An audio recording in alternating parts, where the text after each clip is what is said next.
BJP ने संविधान के खिलाफ किया काम।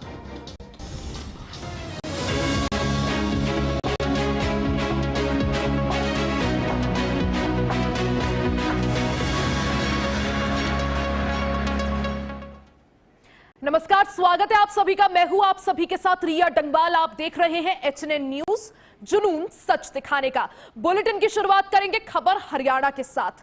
कैथल में बीजेपी की ओर से नारी शक्ति वंदन अधिनियम को लेकर प्रेस वार्ता आयोजित की गई, जिसमें जिलाध्यक्ष ज्योति सैनी ने विपक्ष पर जमकर निशाना साधा। उन्होंने आरोप लगाया कि कांग्रेस और विपक्षी गठबंधन महिलाओं के अधिकारों में बाधा डाल रहे हैं। प्रेस कॉन्फ्रेंस में नगर परिषद चेयरपर्सन सुरभि गर्ग समेत अन्य महिलाएं मौजूद रही। बीजेपी का कहना है कि ये कानून महिलाओं को सशक्त बनाने की दिशा में बड़ा कदम है, जबकि विपक्ष इस पर दोहरी नीति अपना रहा है। आज भारतीय जनता पार्टी कपिल मल कार्यालय में नारी शक्ति वंदन अधिनियम पर एक प्रेस वार्ता रखी गई है। तो इस प्रेस वार्ता में सभी पत्रकार बंधुओं का चुने पर मैं हार्दिक स्वागत करती हूँ और उनके साथ ही मेरी महिला मोर्चा की जिला अध्यक्ष, नगर परिषद चेयरमैन और महिला मोर्चा की मेरी सभी बहनें भी यहाँ पर उपस्थित है। आप सबका भी मैं यहाँ पहुँचने पर स्वागत अभिनंदन करती हूँ। आज का जो हमारा विषय है वो आप सब जानते भी हैं कि 17 अप्रैल का दिन भारत के इतिहास में स्वर्ण अक्षरों में लिखा जाना था, मगर विपक्ष की साजिश के चलते वह दिन इतिहास का एक काल का दिन बन गया। हम सब चाहते थे और एक इतिहास रचना चाहते थे, और संसद में जो भी हुआ वह एक सिर्फ विधायक की हार नहीं थी, बल्कि पूरे भारत की 70 करोड़ महिलाएं, बहनें, मातृशक्ति और बेटों पर कांग्रेस ने सीधा प्रहार किया। और यह वही क्षण था जब देश साफ देख रहा था कि कौन महिला सशक्तिकरण के साथ है और कौन उनका विरोध कर रहा है और उनकी बाधा बन रहा है। जिस तरह से कल नारी शक्ति का सम्मान में विधेयक गिरा, कांग्रेस सहित तमाम विरोधी दलों ने, सदस्यों ने जिस तरह का जश्न मनाया वो बहुत ही शर्मनाक और अशोभनीय था। गुरुग्राम में महिला आरक्षण को लेकर सियासी घमासान तेज हो गया है। कांग्रेस की राष्ट्रीय प्रवक्ता डॉक्टर रागिनी नायक ने केंद्र सरकार पर निशाना साधते हुए कहा कि नारी शक्ति वंदन अधिनियम को लागू करने में जानबूझकर देरी की जा रही है। उन्होंने मांग की कि लोकसभा की 543 सीटों पर तुरंत 33% महिला आरक्षण लागू किया जाए और इसे दलित, आदिवासी और पिछड़े वर्ग की महिलाओं को भी उचित हिस्सेदारी दी जाए। वहीं जिला अध्यक्ष वर्धन यादव ने इसे सामाजिक न्याय का मुद्दा बताते हुए सरकार पर राजनीतिक लाभ लेने का भी आरोप लगाया है। देश की आधी आबादी से संबंधित एक बहुत ही महत्वपूर्ण प्रेस वार्ता में पधारे सभी पत्रकार बंधुओं का, मीडिया कर्मियों का स्वागत करती हूँ, अभिनंदन करती हूँ और इस्तकबाल करती हूँ। तो देखिए, आज की बात इन पंक्तियों के साथ शुरू करना चाहती हूँ कि कोमल है कमजोर नहीं हो, कोमल है कमजोर नहीं हो, शक्ति का नाम ही नारी है और जग को जीवन देने आई मौत भी जिससे हारी। तो देखिए, जब हम देश की आधी आबादी बात करते हैं, नारी शक्ति की बात करते हैं, महिलाओं की बात करते हैं जो मौत को हराने की भी ताकत रखती है, तो फिर संघ भाजपा मोदी जी का महिला विरोध किस खेत की मूली है। शुरुआत में ही मैं ये कह देना चाहती हूँ कि देश की महिलाएं, भारत माँ की बेटियां आरक्षण का अपना अधिकार लेकर रहेंगी, चाहे राह में मोदी जी और उनकी सरकार कितने भी रोड़े अटका ले, किंतु परंतु अगर मगर की कितनी भी शर्तें लगा ले। ये जिद है कांग्रेस पार्टी की, ये जिद है राहुल गांधी जी की, ये जिद है मल्लिकार्जुन खड़गे जी की, प्रियंका गांधी जी ने कहा है कि 33% आरक्षण इस देश की महिलाओं को हम दिलवा कर रहेंगे, चाहे मोदी सरकार कितना बड़ा पहाड़ बनकर सामने खड़ी हो जाए।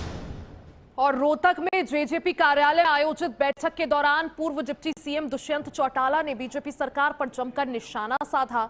उन्होंने आरोप लगा कि छात्रों की आवाज उठाने पर जेजेपी नेताओं को हिरासत में लिया गया और यूनिवर्सिटी को राजनीति का अखाड़ा बनाया गया। चौटाला ने पुलिस की कार्यप्रणाली पर भी सवाल उठाते हुए कहा कि बिना नंबर प्लेट और काले शीशों वाली गाड़ियों का इस्तेमाल कानून का उल्लंघन है। उन्होंने कहा कि 27 अप्रैल को हिसार में छात्र हित महापंचायत आयोजित कर इन मुद्दों जोरदार तरीके से उठाया जाएगा।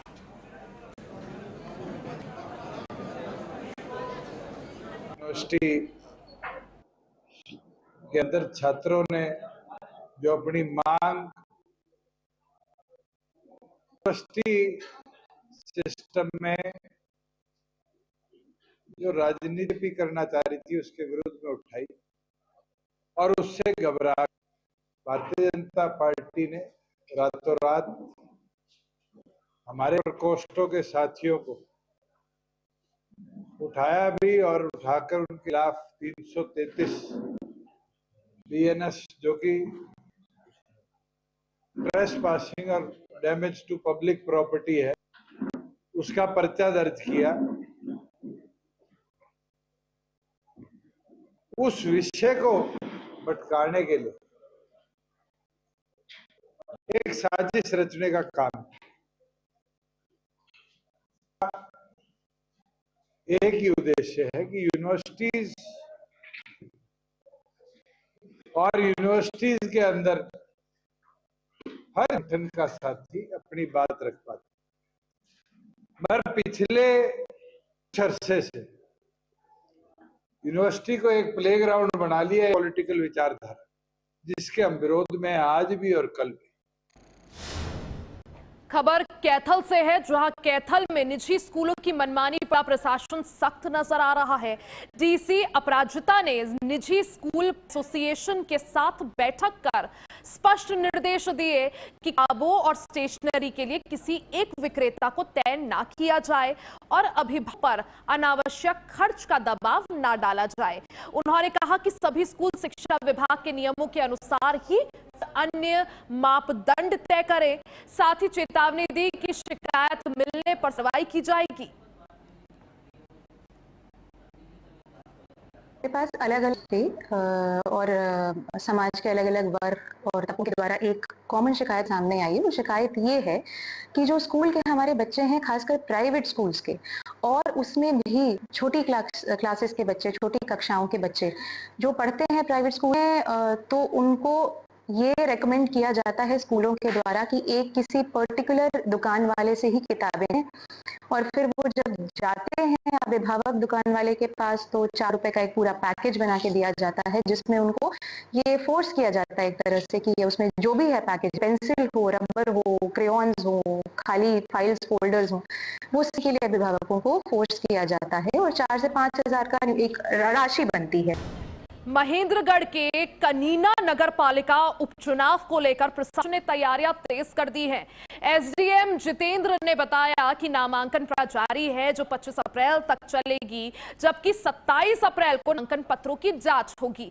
यदि एक से अधिक प्रत्याशी मैदान में रहते हैं तो 10 मई को मतदान कराया जाएगा, 13 मई को मतगणना होगी। प्रशासन ने निष्पक्ष और शांतिपूर्ण चुनाव के लिए सुरक्षा के पुख्ता इंतजाम किए हैं और मतदाताओं से अपने मताधिकार का प्रयोग करने की अपील की है। जैसा कि आपको पता है, कनीना में हमारा जो म्युनिसिपल कमेटी है, उसके वार्ड नंबर 14 का बाई इलेक्शन है, उसके लिए हमारी पूरी तैयारियां। अभी नामांकन पत्रों की प्रक्रिया जारी है जो कि 25 तारीख खुली जाएंगी। उसके बाद 27 तारीख को स्क्रूटनी होगी और 28 को विड्रॉल होगा। जैसा कि आपको पता है, इलेक्शन होने की सूरत में अगर कैंडिडेट एक से ज्यादा रहते हैं तो 10 मई को इलेक्शन होगा, जो कि सुबह 8 से 7 बजे तक होगा और काउंटिंग 13 तारीख को होगी। सभी के लिए सभी मतदान का प्रयोग करें। और जैसा कि आपको पता है, कनीना में म्युनिसिपल कमेटी है, उसके वार्ड नंबर 14 का बाई इलेक्शन है, उसके लिए हमारी पूरी तैयारियां। अभी नामांकन पत्रों की प्रक्रिया जारी है जो कि 25 तारीख खुली जाएंगी। उसके बाद 27 तारीख को स्क्रूटनी होगी और 28 को विड्रॉल होगा।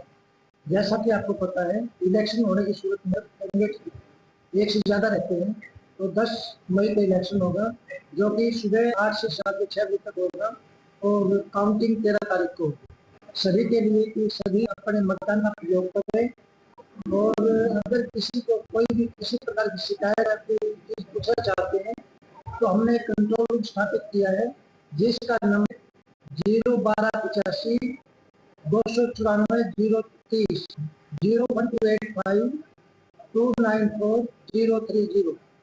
अगर किसी इस बारे में चुनाव के बारे में कोई जानकारी देनी है या कोई विषय है तो इस नंबर पर हमसे संपर्क कर सकते हैं। भिवानी में चौधरी बंसीलाल विश्वविद्यालय के दीक्षांत समारोह में के मुख्य न्यायाधीश न्यायमूर्ति सूर्यकांत शामिल हुए। इस मौके पर उन्होंने छात्राओं को डिग्रियां वितरित की। कार्यक्रम में हरियाणा के राज्यपाल सीम कुमार घोष और शिक्षा मंत्री महिपाल ढांडा भी मौजूद रहे। सीजेआई ने कहा कि जजमेंट देते समय आर्टिफिशियल इंटेलिजेंस का उपयोग नहीं किया जाता। हालांकि एआई के सकारात्मक और नकारात्मक पहलुओं पर लगातार काम हो रहा है। उन्होंने ये भी कहा कि लंबित मामलों की स्थिति में सुधार हो रहा है। आने वाले समय में न्याय व्यवस्था और ज्यादा बेहतर होगी। देखिए, भिवानी में यूनिवर्सिटी में जितने भी छात्र हैं वो ग्रामीण प्रवेश के हैं और ग्रामीण प्रवेश के छात्रों के लिए जो सफलता का जो एक मानदंड है वो बाकी शहर के छात्रों के मुकाबले ज़्यादा सख्त होता है और उसका उनको इसका उनके पास जवाब है कि वो अच्छी मेहनत करें, लगन से काम करें, निष्ठा से काम करें और मेहनत करेंगे तो जरूर आएगा। एआई का हमने जितना सदुपयोग हो सकता है उतना हम करते हैं और लेकिन एआई की जितना भी हमारी प्रोसीजरल पार्ट जिसको प्रणाली में बोलते हैं उसमें हमने उसका सदुपयोग किया है। हम जजमेंट जो करना है वो न्याय का काम जो करना है वो जज का वो जिम्मेवारी उसकी है, तो उसमें हम एआई का यूज लेना चाहते। एआई की बहुत सारी हमें उसकी जो पॉजिटिव चीज़ें हैं वो हमने ली हैं, उसके कुछ नेगेटिव चीज़ें भी शामिल हैं, जैसे गलत किस्म के जजमेंट्स पैदा कर देना, जो चीज़ है ही नहीं उसको क्रिएट कर देना। उन चीज़ों के बारे में भी हमने जो प्रिवेंटिव स्टेप्स है वो लिए। सिरसा में आठ धर्मशाला में हथियारबंद लोगों के घुसने की घटना ने सियासी उल पकड़ लिया है। युवा जेजेपी प्रदेश अध्यक्ष दिग्विजय सिंह चौटाला ने इस मामले को लेकर पुलिस प्रशासन पर सवाल उठाते हुए निष्पक्ष जांच की मांग की है। उन्होंने दावा किया है कि वायरल वीडियो में कुछ लोग हथियारों के साथ धर्मशाला में घुसते और तलाशी लेते हुए नजर हैं। उन्होंने कहा कि इस घटना से शहर में डर का माहौल है और सच्चाई सामने आई। वहीं उन्होंने बताया कि इस मामले को लेकर दुष्यंत चौटाला ने भी डीजीपी से जांच की मांग की है।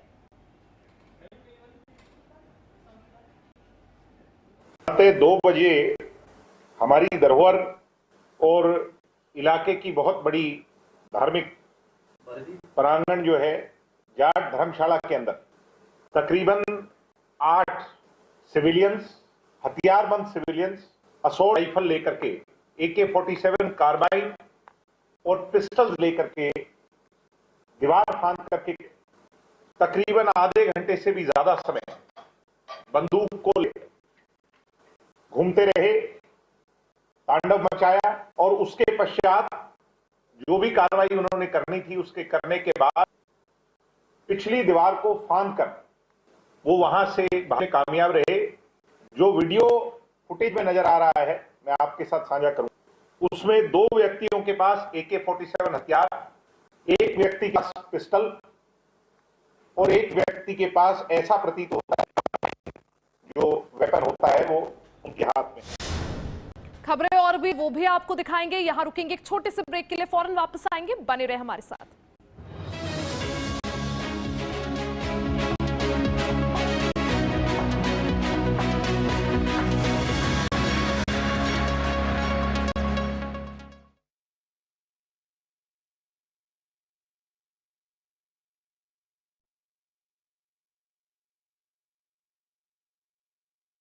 आइसक्रीम खाओगी? जंगल में आइसक्रीम मिलती है। समर कूल रेफ्रिजरेटर, आप अपनी ड्यूटी निभाओ, ये अपनी ड्यूटी निभाएगा। समर कूल, लाइफ बनाए वंडरफुल। ये मेरी लाइफ का सबसे बेस्ट पल है। IVF से मुझे मिला खुद का बता पाने का बेस्ट मौका। इंदिरा IVF की खास टेक्निक देती है आने वाले बच्चे को एक नेचुरल गर्भ जैसा वातावरण और बढ़ाती है खुशखबरी का मौका। इंदिरा IVF, खुशखबरी का बेस्ट मौका। फर्श की टाइल्स को चेंज करो, बड़ी स्लिपरी हैं। थर्मोकूल वॉशिंग मशीन। थर्मोकूल, इंडिया का नया अंदाज। जहां हर सुबह के साथ उठते हैं नए सवाल, जहां हर गूंजती है जनता की आवाज, गांव की चौपाल हो यता का दरबार, सियासी हो या रिश्तों का जहर, देश के सबसे बड़े सूबे की 5 बड़ी खबर। यूपी बोलता है HNN न्यूज पर सुबह 8 बजे।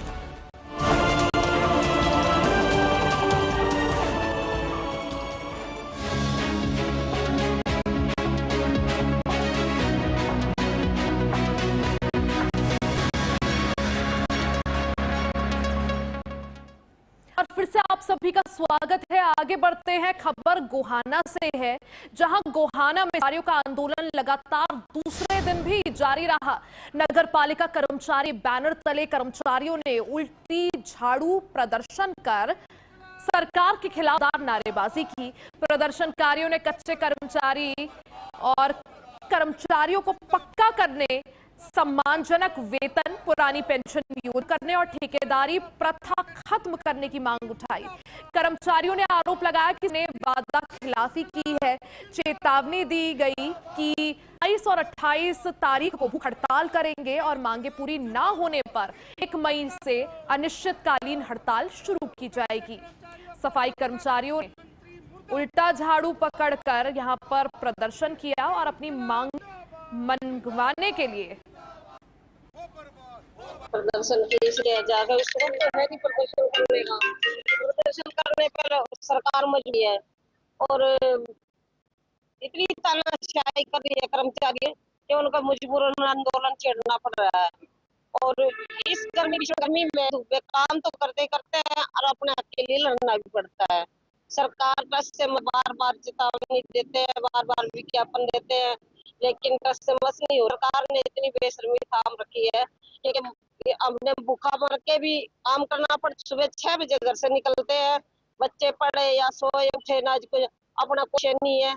और फिर भी सरकार इतना हमारे साथ इतना जाति कर रही है कि हमें कहते हुए भी कोई शब्द नहीं है हमारे पास। हमारा 2 दिन का 24-25 अप्रैल का झाड़ू प्रदर्शन का कार्यक्रम था और हमने सरकार को चेताया तो हमारी मांगे हैं उनको पूरा करो, नहीं तो हम अपने आंदोलन को तेज करेंगे। कार्यों को पक्का करो, ठेकेदारी प्रथा बंद करो, नियमित वेतन कम से भी कम 30,000 लागू करो और जो हाईकोर्ट ने 31 2025 को जो आदेश दिया है उसको लागू करो।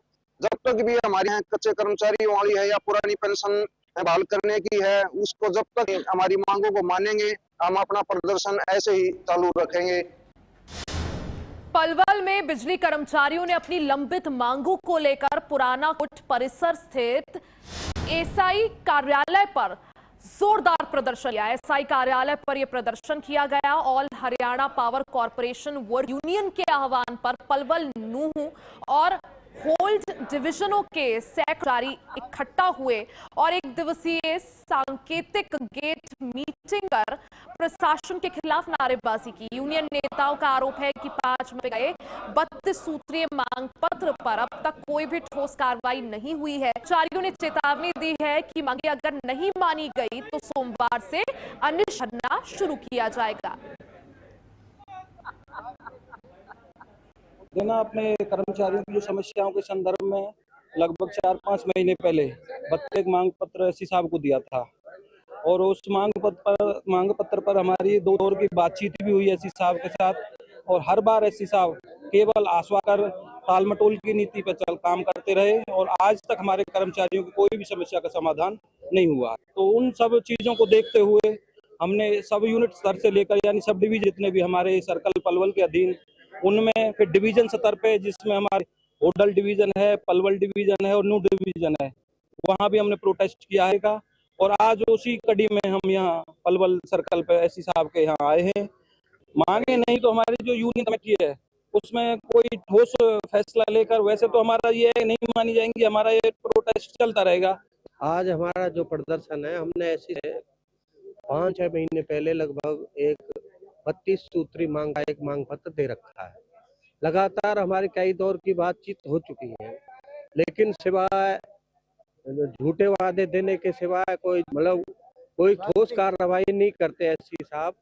और यहाँ तक कि हमारा ये भी है, कुछ सब डिवीजनों में हमारे कर्मचारी कहीं तो मान लीजिए हम कम है, ज्यादा कर्मचारी है, कहीं काम ज्यादा है वहाँ कम कर्मचारी, और एससी साहब उनको भी पता न क्या प्रभाव है, क्या काम है, उनको भी सही तरह सही काम चल रही है, प्राथमिकता होती है अधिकारियों की। कुरुक्षेत्र से दुखद खबर सामने आई, जहां ट्रेन की चपेट में आने से हेड कांस्टेबल नरमेल सिंह की मौत हो गई। शाहबाद के जलेबी पुल रेलवे लाइन के पास उनका शव बरामद हुआ, जबकि थोड़ी दूरी पर उनकी बाइक भी मिली। नरमेल सिंह अंबाला के सोटी गांव के रहने वाले थे और थाना झांसा के अंतर्गत डायल 112 पर तैनात थे। परिजनों के मुताबिक वो पिछले कुछ समय से मानसिक तनाव से जूझ रहे थे। फिलहाल पुलिस मामले की जांच कर रही है।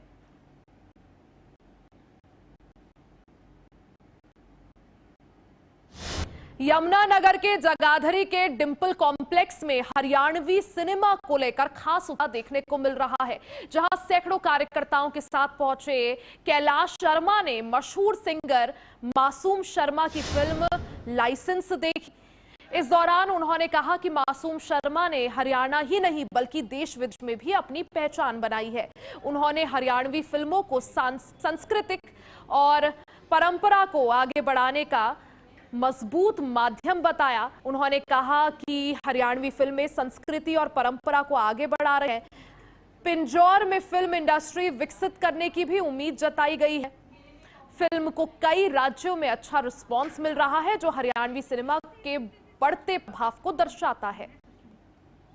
हरियाणवी गायक थे, बहुत ही जबरदस्त गायक हमारे मासूम शर्मा जी। उन्होंने पहली फिल्म आज लाइसेंस बनाई है। उसी को देखने के लिए आज बहुत बड़ी मात्रा में हमारे कार्यकर्ता हमारे मित्र भाई यहाँ फिल्म देखने के लिए आए। उन्होंने हरियाणा कल्चर को आगे बढ़ाते हुए पहले हरियाणा में नाम कमाया, अब इंटरनेशनल लेवल पे इस पिक्चर को बना करके उन्होंने हरियाणा का नाम रोशन किया।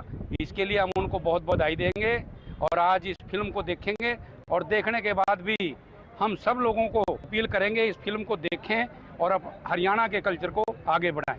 ये हमारे पूर्व मुख्यमंत्री माननीय मनोहर लाल जी ने पिंजौर में फिल्म सिटी का ऐलान किया था।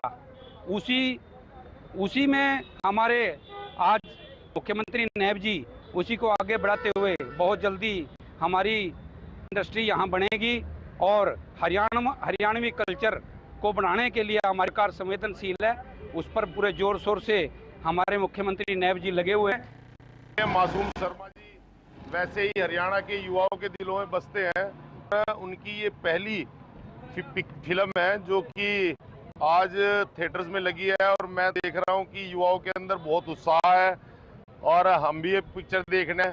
और ये हरियाणा की ऐसी पहली मूवी है जो कि पूरे वर्ल्ड वाइड रिलीज हुई है, चाहे यूके हो, अमेरिका हो, कनाडा हो, कई देशों में भी इसका प्रसारित किया जा रहा है। और अब पिक्चर देखेंगे, ये बता रहा है कि हरियाणा की जो स्थिति है उनको दर्शाती है, जो हरियाणा का कल्चर है उसके ऊपर ये फिल्म बनी है।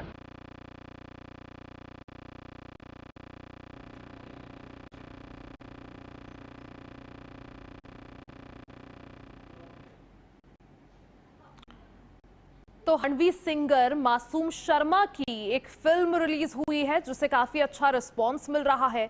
फिल्म का नाम लाइसेंस है। मासूम शर्मा की प्रतिभा को लेकर अब जमकर सराहना उनकी हो रही है। हरियाणवी सिनेमा को संस्कृति का नया माध्यम मिला है। पिंजौर में फिल्म इंडस्ट्री बनने की भी उम्मीद जगी है। यमुनानगर से खबर, जहां हरियाणवी सिंगर मासूम शर्मा की फिल्म की स्पेशल स्क्रीनिंग हुई। सैकड़ों कार्यकर्ताओं ने साथ मिलकर ये फिल्म देखी। फिल्म को काफी अच्छा रिस्पॉन्स मिल रहा है। तो कई लोग ये फिल्म की स्पेशल स्क्रीनिंग देखने पहुंचे। पिंजौर में भी फिल्म इंडस्ट्री जल्द बनाई जाएगी, इसको लेकर भी प्रतिबद्धता जताई गई है।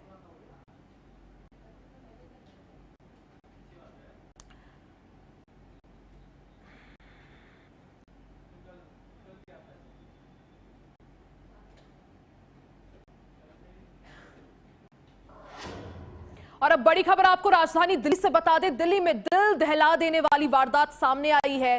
पैसे मांगने गए हलवाई पर जानलेवा हमला हुआ है। ग्राइंडर से हलवाई का हाथ काटा है। तो ये बेरहम घटना दिल्ली के डाबरी इलाके की ये घटना बताई जा रही है। घटना के बाद स्थानीय लोगों में आक्रोश है। ग्राइंडर से हलवाई का हाथ काटा गया है। दिल्ली के डाबरी इलाके से ये बड़ी वारदात, जहां एक हलवाई के ऊपर जानलेवा हमला कर दिया गया। राजधानी दिल्ली से एक बार फिर से हैरान करने वाली खबर। पैसे मांगने गए हलवाई पर जानलेवा हमला हुआ है। ग्राइंडर से हलवाई का हाथ काटा है। दिल्ली के डाबरी इलाके से ये पूरा मामला, जहां घटना के बाद से स्थानीय लोगों में आक्रोश है। लॉ एंड ऑर्डर पर एक बार फिर से सवाल उठा है। कुछ दिन पहले ही आईआरएस अधिकारी की बेटी के पहले रेप होता है बेटी के साथ, उसके बाद उसका मर्डर किया जाता है। और अब राजधानी दिल्ली के डाबरी इलाके से एक और बड़ी घटना, जहां एक हलवाई पर जानलेवा हमला हुआ है। ग्राइंडर से हलवाई का हाथ काटा गया है। इस हलवाई की गलती बस इतनी थी कि इसने पैसे मांग लिए। तो पैसे मांगने को लेकर पूरा विवाद हुआ।